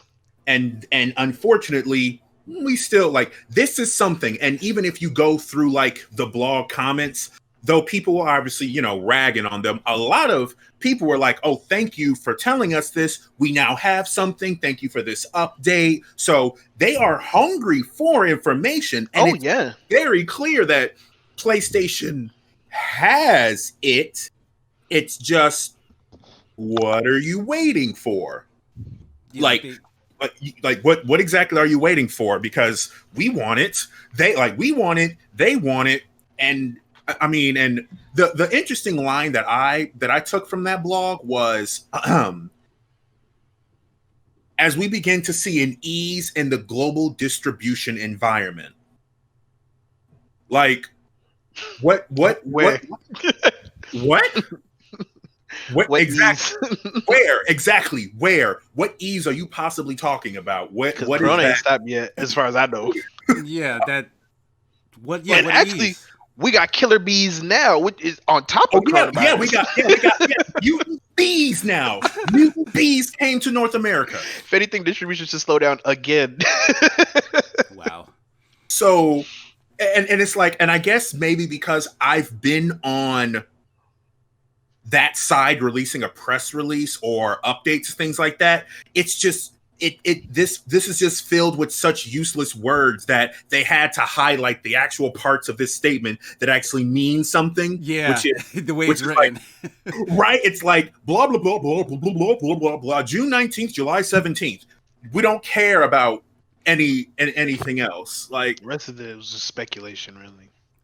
So it's like, and so I unfortunately am maintaining the same attitude as I did when we last talked about Sony. Thanks, I guess. I think when the game comes out. Now, you know, this is a double-edged sword, right? Because there's an asterisk next to this story about the Last of Us 2, right? Oh, there's an oof in there. So, there's an oof. Gamer, do you want to take this one? Sure. All right. So, as reported on Kotaku.com, Last of Us 2 leakers are, quote unquote, not affiliated with Naughty Dog, Sony says. So, unfortunately, someone somewhere on the internet did the one thing that people on the internet always do, and that's ruin good things for everyday normal people. So, it turns out that the story for Last of Us 2 was released, and Sony said in a statement that Sony identified, thank you, Sony Interactive Entertainment has identified the primary individuals responsible for the unauthorized release of TLO2's assets. They are not affiliated with Naughty Dog or SIE. Because originally that's what the internet was speculating, right? Yes. Because of like this weird shift in dates, people thinking like Sony was the one forcing them to either push it back or release it early or whatever. Some disgruntled employee just took the story bits and then like threw it on the internet as like a FU to their own company. Like I gotta say, what was the point in? I didn't really see what was the point in releasing that earlier, like having that leaked. And that's why originally what I was going to say is I for the PlayStation loyalists out there, I know that they were happy to get this release date back, but almost simultaneously with the news of the release date, they got this story leak. So I feel like a lot of them can't win right now, and it sucks. Don't read it. Yeah, hopefully they didn't read it, because like but there's lots of people who did. Yeah, because that's the thing. Like the way these things get released, they get released on super popular forums, and like it's for this exact purpose, to spoil people. So like they don't necessarily know what it was that they were maybe clicking into. Like maybe it had a different. And then you see a meme, you know, and you're like, "What's that meme about?" Oh, this person died. You know, right? So like now that a bunch of people were spoiled, they can be like, "Oh, there's spoilers here. Don't go over there." So that's kind of what I didn't want to dig deeper into that part of the story. Yeah. But the fact that now we know that it wasn't anyone from the company itself, that makes more sense to me. You know, that it was some hacker or some whoever who got a hold of it, either for clout or just to be a troll because they just exist out in the world. They got access to information that a lot of people don't, and then they wanted to show that they had the information because that somehow makes them feel better. I've never understood that about kind of like spoilers or leakers in that regard. Like, what is it about that privileged information that makes people want to kind of spoil somebody else's good time?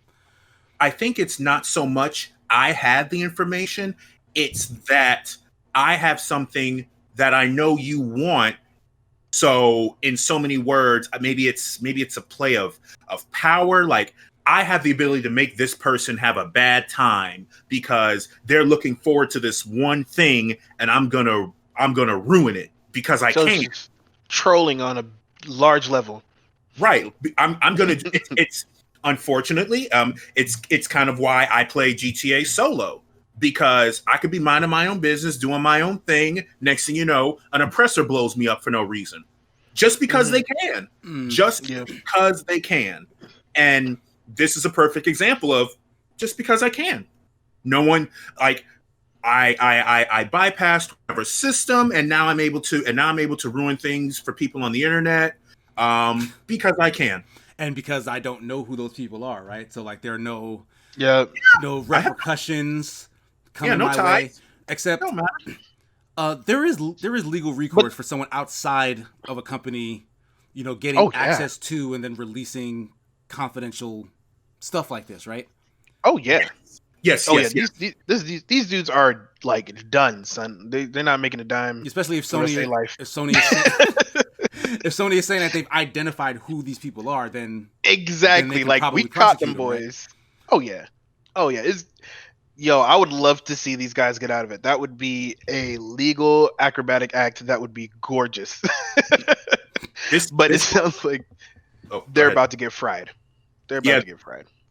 I think this reminds me of when Persona 5 first came out, and Atlas was stopping any and all streaming of streaming of that game. Yeah, you couldn't capture nothing off of that. Yeah, was it for the first month? It was for a while. I don't remember how long it was, but the idea was that we at Atlas, we care about this story, we want people to enjoy it, no spoiler, anything like that. And the fandom was very much ready to tar and feather anyone who was even thinking about posting something like that. Now that is my mentality I can get behind. Mm-hmm. So, but I have another take for this particular situation, right? Okay. To pull back the Assassin's Creed Valhalla stuff, we've known that game was gonna have a Norse theme for a while now, right? And that was also due to leaks. There wasn't anything that Ubisoft presented that said that. Ubisoft year after year kind of gets their Assassin's Creed theme leaked, right? To the point where some people think that they're doing it on purpose. But if say this trailer had dropped the other day for Valhalla and no one knew that it was going to be Viking themed, and you saw that it was Viking themed, would that have made it in a bigger impact? Because we all knew Vikings were coming, and then we saw the trailer like, oh cool, it's Vikings like we thought. Do you think that the only way I knew? I'm not gonna lie. The only way I knew Vikings were coming was because of the live stream the day before, when they did their reveal of it. They were doing a drawing of some of the main characters. That's the only way I knew. I hadn't read up on it before. You hadn't heard Assassin's Creed Ragnarok at any point before. Yeah, I heard no. Yeah, because that's what people were thinking was the tagline. I even heard before Odyssey came out that it was gonna be Vikings. Yeah. I didn't. Vikings. If I saw a screenshot, I probably assumed it was the latest God of War. But no, they didn't have any concept art or anything. They just had word of mouth. Okay, so and then that being said, me seeing it for the first time, it's Vikings. It was cool. It wasn't mind blowing necessarily, but if I had known ahead of time, I don't know if it would really change my opinion of the trailer and what I think about the game today. Well, then what's your take on breaking news? Because a lot of this is the thing though, a theme and a whole story, two different weights. Spoilers. Clearly there's a different level of spoiler because that's actually spoiling what's in the game, right? Exactly. But in some instances, people who are in a rush to kind of be the first to get a scoop, they'll do, to break news. Oh man, you can end up kind of spoiling something because that's what happened with that James Bond movie. Remember? Oh, yes, the latest one where basically Daniel Craig loses the title. Yeah, and then, of 007. A black woman takes up the mantle. That's a part of the story that apparently was broken out as a news piece to kind of be like, oh, check this out. we talked about that on stream, and we talked about spoilers, and I'm gonna say the same thing. I'm gonna find the old episode too. Sorry, we talked about this on the podcast. And it's the same way I feel about what they've been doing with the Mandalorian in some ways. Mhm. I think all spoilers are bad. All spoilers are bad. It shouldn't be breaking news. When they said that the Mandalorian the next season is going to include some of the original Star Wars characters, Yeah, and they're talking I didn't about want to know that. Ahsoka, Tano, possibly this, that. I don't want to know any of that. I want to say, boom, it released. Let me start watching it. Oh my gosh, this person's in it. You know what I mean? Like that's Right. what I want. Yeah, that's I don't want to kinda be what like, I'm oh, getting when at. are they going to show up? When are they going to show up? Yeah. So I think all kinds of spoilers are bad. You know what I'm saying? And all this breaking news, we like to do nerd and game news, but I don't want to spoil nothing for y'all. I want y'all to have a good experience. I want you guys to enjoy the games that we're enjoying. Be hyped about the stuff we're hyped about. You know, I'm not gonna drop stuff ahead of time just because I can. No. I'll let you know. Hey, on the other hand, doesn't it also feed hype? Like when they give you on-set photos, like they did the test shot for Robert Pattinson in the Batman suit. I hate that stuff, man. Well, no, if that's the main character, that's something different, right? Main character, there's little previews here and there. Okay, those are called teasers. There's spoilers and there's teasers. Spoilers, you're spoiling a huge, pivotal point of whatever product it is. A teaser, like, oh look, you might be able to see this. Oh, this is what the outfit looks like. Oh, he's got a bike ride like this. But, you're not telling the mechanics of it. There's a line. I mean, there's a line. But where like is when it? they showed Han was still alive in Fast and Furious. Right. Yeah, there's a lot of confusion going on with that. Right. But like stuff like that, yeah, should that have been great to see in the movie or and not outside of it? Or is it a teaser though? Like Because some people could be like, that's not a teaser. You don't think that so? is not okay. a teaser. That's across the line. That is a huge story plot. That's like, that is all these writers know. Go ahead. No, go ahead. All these writers know what their main story plots are, what their big turning pivotal moments are, right? Now I'm not saying it's the writer's fault that we're getting spoilers. That's not what I'm saying. I'm saying that all of these stories have been given to somebody or shown to somebody ahead of time with the trust that they know what story is too, and they know what this content is as well. And they knowingly put out this information to get people hyped, to get clicks on the page, and really it spoils a lot of the content. I'm not just going to talk about movies. I'm also talking about video games. You know, it spoils a lot of the content. If I know what's coming, no, you know, not that thought. Yeah, if I know what's coming, that doesn't always ruin the story, but it definitely changes my mind going into that's the very story. True. Yeah. And on that vein, I want to talk about comics because don't they always do that, Jeff? Like the cover of the comic is the big plot point, like the death of Superman or the death of Wolverine, but then the story is about how they get there, right? Yes, that's completely different. Is it? Because like say Han is revealed in the trailer and it's like how the hell is but Han Han's still not alive? the main character. I know he's not the main, but that's a big, you're saying that's a big story point, right? But they're not telling you how. They're showing you that Han's back, so you want to watch it to find out how. So how's that different than say the death of Superman? Because Superman can't die, is the right? Main character. But Superman can't die, so you still want to read it to find out how, right? That's what I'm thinking. They're both. Did you ask me a rhetorical question, or do you want to? No, I want to. I want to. No, because there was no breath in there for me to say nothing. I'm just going to point it out. No, I'm trying to see what your perspective is on those situations. Speak up. Those are use the man voice. Come on now. No, it just gets a little cluttered. I don't want to be, But anyway, there's different. So, Crisis on Infinite Earth. Mm-hmm. We know this big event is happening. We know what's going on. We don't know how everything's going to take place. Same thing with, I want to say, Infinity Wars. Mm-hmm. We all watching them trying to stop Thanos from getting the gems. But we've already seen a picture with him, with the gauntlet on, with all the gems in it. Mm-hmm. Mm-hmm. But what we're going to find out is, how is he going to get it? How are they going to stop him once he gets it? And how all that's going to unfold. I think that's completely different than saying, at the end of the movie, Thanos dies, and so does Tony, and then we're going to find out how Tony dies.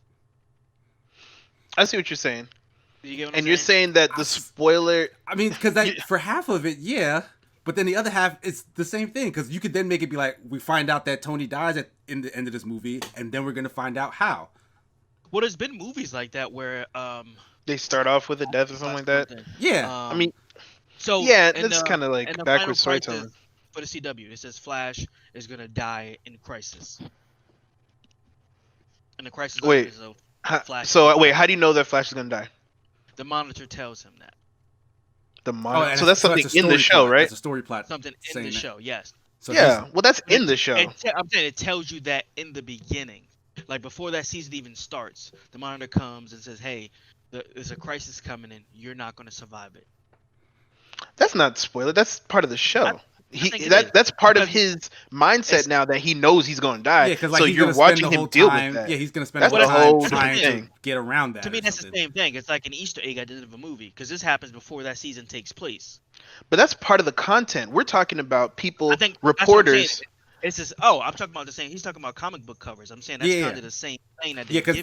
Because that okay. I get what you're okay. I see what you're saying. Yeah. You're saying that is part of the story that they're giving you the foreshadowing that this is gonna happen. Yes. There is foreshadowing, and then there's teasers and there's spoilers. Right. Foreshadowing, I think, is 99% included within the content. Now, comic books, I'm not going to defend comic books because comic books have been around since forever. I don't know all of their structures and really how fast the stories are getting paced out, so I can't defend that. But I will say that there are people that know better that are not doing better.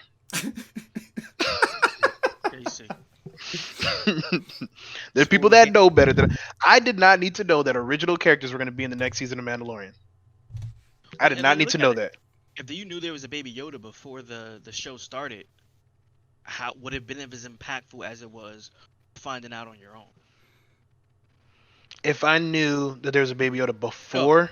So let's say they licensed it, they had merchandise out. You're like, oh, so at some point there's going to be a Baby Yoda, as opposed to all of us being surprised. Well, the memes spoiled it for me. So yeah, there's memes and everything that dropped before the episode came out. There were no memes before the episode released. So if you saw it on that day before other people saw it, or before that's different though. That's not what we're talking about. That's after it's been released. You're not hearing me. What I'm saying is, if it was merchandise, because a lot of times stuff gets spoiled you based on the merchandise that was ordered before the series actually comes out. Mm-hmm.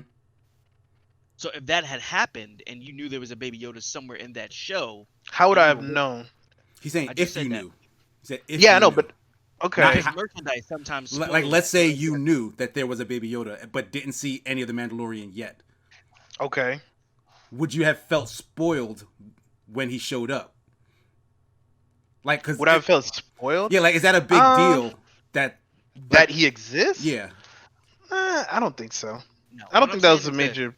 So a lot of shows or movies or whatever it is, they get spoiled because merchandise gets ordered before the series or movie actually comes out. So like news reporters pick up on that and then they report. So people will see that, hey, there's a Baby Yoda. Go ahead. Okay, thank you. Baby Yoda doll coming out. It's been ordered by Hasbro to be commissioned to be made or whatever it is. It's going to be part of the Mandalorian line. Mm-hmm. And then you go, he's going to be in the Mandalorian. And you go and watch the Mandalorian. I'm saying, would it have been as impactful knowing there was one in there and expecting it or seeing it for the first time? Obviously, seeing it for the first time without prior knowledge is going to be more jarring. I'm saying. Mm-hmm. So that's that's another thing that I was pointing towards. I don't understand the point because all I'm saying is, without that knowledge, I wasn't making a counterpoint to you. I was adding to your point because you brought up the Mandalorians. So I was saying the same thing. Whereas like the fact that you didn't want to know about those characters. Oh, okay. Sorry, the way you was covered, I thought it was a counterpoint. There's a point, and then trying to get in there, trying to put that point in between you guys. You guys were kind of going. So for me to get it in, this was the first time I could get it in. I mean, all right. I feel like it's so much more fluid to be like, because yes, they're like when people just tell you plot points in the story, usually that's bad because you want to experience that yourself. But then some people use plot points, like future plot points in the story, as foreshadowing to tell the story. And in those cases, like there's no way to know for sure beforehand whether it's going to be that impactful, like, because people don't know the story. You know what I mean? So like when you say like Han showed up in that trailer, like I kind of thought that was cool. Like I didn't consider that a spoiler because I went like, oh crap, how did they bring this guy back? And that made me want to go see it. Right, and definitely that's what a trailer is supposed to give you questions, right? Mm-hmm. But how many times have you guys watched a comedy and you saw all the best jokes in the commercial? Well, yeah, that's bad.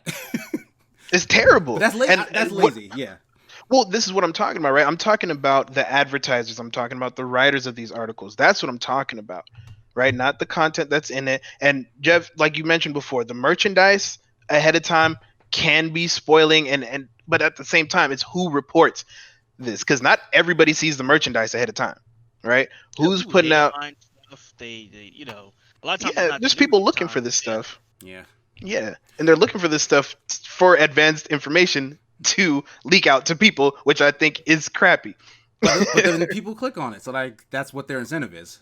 People want to know about these I'm not saying people don't click. Yeah, it sucks. So, I'm just saying it's diminishing the art. It's a minefield, essentially. You just gotta be lucky enough and savvy enough to look up the stuff that you like in terms of movies and TV and stuff and games, and then not stumble upon someone trying to give you info that you don't necessarily want.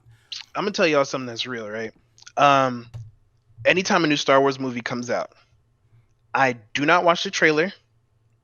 I do my damnedest not to see the cover art, the poster art. I don't read no articles on it. If I'm watching a movie, you can ask my girl, you could ask the rest of my family, any of my friends I go with. If I'm watching a movie and I hear the dun, dun, da, da, da, any kind of Star Wars thing, I'm like, all right, guys, I'll be right back. I'm going to the bathroom. I do because I love that series so much. I do my best to not get spoiled. You know what I'm saying? Because it ruins the art when you know certain things are coming. So hey, we're going back in circles. But yeah. There's lots that people can do to revitalize the visual media. But and this is gonna be my final counterpoint to what you just said. Okay. You love the Clone Wars, right? I do love the Clone Wars. You know how that story ends. That's not considered a spoiler because that's not considered because it's part of the content. Okay, so it's part of the content. Yeah. Right. So, all I'm saying is like, there's weird energy in the world of spoilers, and like sometimes people are just getting it wrong as opposed to like what they're trying to do, because there's people who know better. There's people who know better and are not doing better. I get you. Like, there's lots of gray area, but there's people who know better and not doing better. Fair enough. You're thinking a spoiler could be, it depends on who it's perceived by. So I might see something as being a spoiler. Yeah, because it's like, oh, you were supposed to know about this before this story takes place, but then on the other hand, it probably wouldn't have hurt if you didn't know about it and then still got whatever the reveal was, as opposed to just leading up to what the reveal is. Like, say if you read a Superman comic and he just died at the end of it, that would probably be very shocking, right? But I get what you're saying, where I do generally like the older trailers where they were more teasers than they were pretty much a good piece of the movie, where like, this is gonna happen, like plot points, beat for beat. Yeah, before trailers were just like a few seconds. You got to see something here and there, and even took it out of context. They moved things around. Oh yeah. So that way you didn't understand exactly what it was. So I do get that to that point. Okay. So we'll move on to our final topic. The Xbox Series X, apparently Phil Spencer confirmed it is still on schedule. It's going to be launching holiday 2020. Still haven't given an exact date, but a lot of those games that are going to be accompanying it for its launch window may be delayed. Thoughts? We already know why. But what are your thoughts on that possibility? We know why. I mean, like you said, we get it. And it sucks. And we get it. That's how I feel. Because previously we were saying, like, in terms of like Sony and Microsoft competing with each other, even if neither company can get their console out, their physical box out to people, Microsoft had an advantage because they can still put those games on either their PC side or on, the original Xbox and like the downgraded version. Mm-hmm. But if the games don't come, how does the next generation even start? And that's a good question. Like what happens if next gen is delayed? Like that's kind of what we're looking at here, right? Next gen is definitely looking delayed. I feel like honestly, that's all. It's gonna be delayed until it's not. And I don't think anyone's gonna lose their mind over it necessarily. I think games are still gonna come out. Like just like we said, Xbox has and Microsoft has the capability to release today if they really wanted to, new games and new content and stuff like that. And I don't feel like Sony has the same capability, or at least the capability to the capacity that Microsoft does. So in that case, I feel like if neither of these next gens come out anytime soon, Microsoft's still gonna have a leg up as far as new content goes. But that's about it, honestly. I think everyone understands why everything's delayed. So it sucks, but it is what it is. Did you have something you want to add, Gamer? Or? Oh, yeah. I mean, it's just going to be it. I feel like it's just going to be a continuation of exactly what's happening right now, because what would be the catalyst for change? What would be the catalyst for anything to, like, really, it's going to be, okay, so next generation can't happen because it's either can't get the console out or can't get the game, so we're just going to continue what we're doing now, which would be Sony releasing useless information and then Microsoft continuing to dominate convenience, which is which is kind of where we are right now, and then Nintendo just sitting on their Animal Crossing money. Like, so you're saying the tail end of this console generation is kind of flipping the script in terms of the narrative for Sony and Microsoft. Like Microsoft is kind of coming out on top in terms of what they're providing to their consumers, and Sony is kind of lacking in that department, right? And they've been, and they have been way before this pandemic happened. Sony has been significantly lackluster in comparison to Microsoft. On their own, looking at Sony on their own, not bad. We see why you are as big as you think you are. Notice I use the word big as you think you are.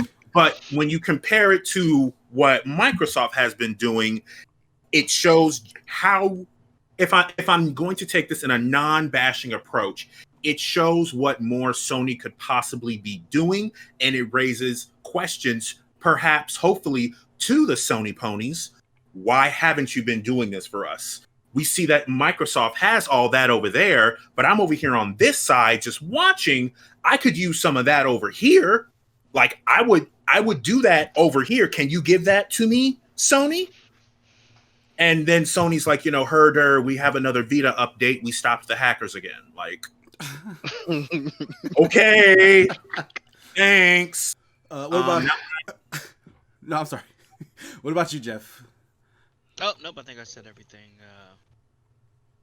All my thoughts on that one. Okay, because I wonder if it isn't, the first party companies, if it's the games that are being delayed. I feel like we're running into a similar situation with like the movie industry. Like if the content's not out yet, it's less that things are staying the same and kind of like there's nothing happening. Like you're going to be playing the same games that you've had because the new ones aren't ready. Like the new consoles aren't, ready. So it's like if there's a lag in terms of that content, like what happens, like what fills that vacuum for gamers? Like do we just wait? Like are companies losing money because like new, titles aren't being released in that time period? Like what starts to maybe break first? Well, I guess it's just if we can't. Well, I think of it like this: if we can't create new things, we're just going to try to keep updating and maintaining what we already have out there. Let's just say, for example, the next Grand Theft Auto can't happen. The next Grand Theft Auto can't happen, so they update 5 again. They maintain what they already have because that's all that they have out there, and it would be a detriment to just put their hands up and say, okay, well, I mean, we can't put out this new thing, so I mean, I guess we just can't do anything, Bob. Let's just keep smoking makes our sense. janitor's salary in cigarettes. I don't know why I came up with that. I don't know why that specifically that image popped inside my head, but that I feel it's going to be just a lot of updates. Like Borderlands 3 had the cartels a little free up. That free event. I could see a whole lot of things happening with a few games. I don't think it's going to happen like the Final Fantasy VII remake or anything like that. Oh. Got some of that Jeff gravity going on. Did you backhand your camera? Is that what happened? That's that Chicago wind. Yo, keep that part. but I did want to because that actually makes the most sense. Like after asking that question, like the fact that there are so many games that are games as services, probably a lot of them were going to continue development into this next generation anyway. That's probably going to be what comes to the forefront. Like whatever was already popular, like Fortnite, Rainbow Six Siege, Call of Duty Warzone, RDO. They're starting to put that on Game Pass. So you know that they're gonna try and drop some extra stuff for that. Right. So okay, that makes the most sense to me. That was a good response. I want one of you guys tell me how nice the online is for that while I'm in my terabyte on GTA 5 because I'm gonna be playing it. Okay. I'm gonna play it, bro. I don't know if I deleted it yet. Red Dead Redemption 2. We played that. Yeah. We had some fun with that. A little bit, yeah. If she got shot in the head. Who doesn't get shot in the head in one of these games? Like, you gonna pretend you never got shot in the head? I'll post the video. He was hopping from horse to horse, and some guy just came out of nowhere. Oh, right. No, yeah. Oh, my gosh. Yeah, I remember that specific time. Oh, my goodness. But, you know what? If that game is still installed on my console, then I'll see what online looks like. If not, I'm gonna forget it.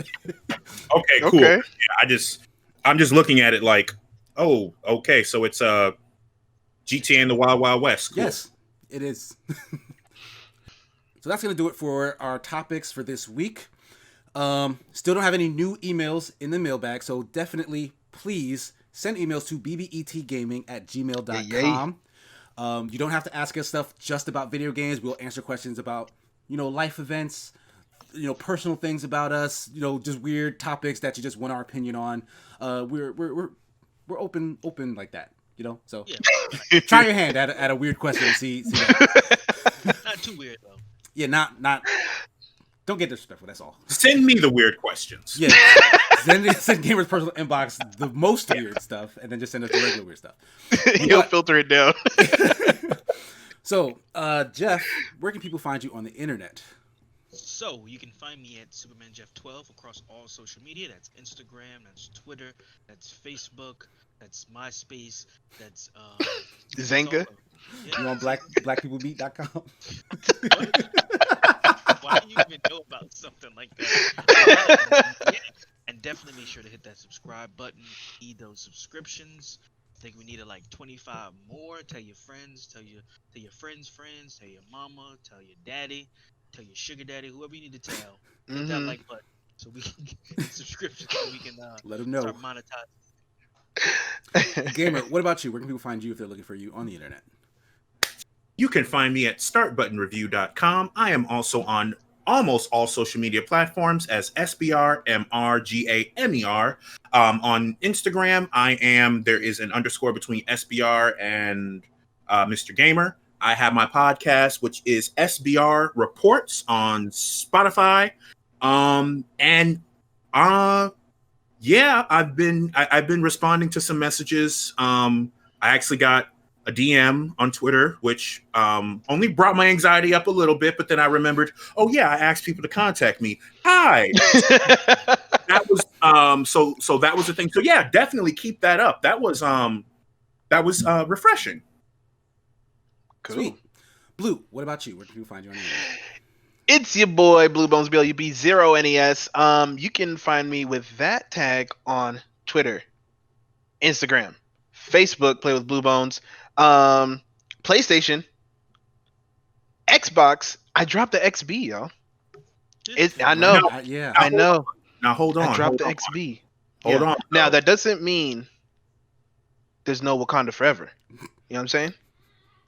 That doesn't change. Okay. Now, what's the question? Are the numbers still there? Okay, so this is what happened, right? Just real quick, tiny story as we're leaving. I was everyone gets one free gamer tag change. I did it recently. I was trying to drop off the XB, and then it adds the numbers, just like you'll see on Discord, to the end of it. Now, that wasn't something I chose, and hopefully there's no blue bones with one number off.